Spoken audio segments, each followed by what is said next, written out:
Is hell eternal?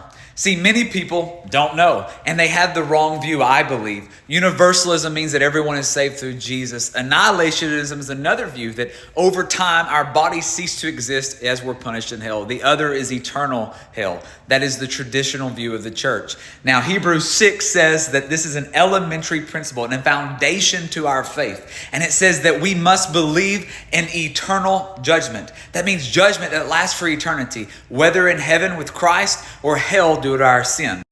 Now, many people say that the Old Testament doesn't teach an eternal hell. That's what Orthodox view and some others. However, in Isaiah 66, it actually says, talking about in the end days, that when there's a new heaven and new earth, that God himself is going to send those who rebel, those who have sinned, into a place where the worm should not die and the fire would not be quenched, and that they'll be abhorred, right, for eternity by all flesh.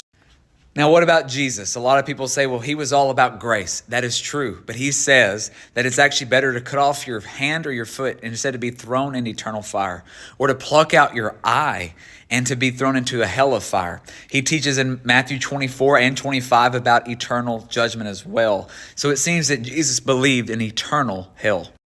In Revelation chapter 14, he gives John this vision, right? And in this part, it actually says that those who have worshiped the beast shall be thrown into a eternal lake of fire and sulfur and be tormented before the presence of angels and God himself forever and ever is what it says.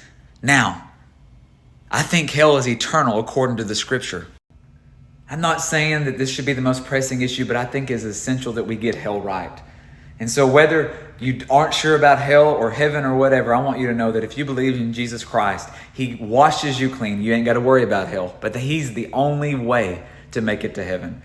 And so what do you think about hell? Is it eternal or not? God bless.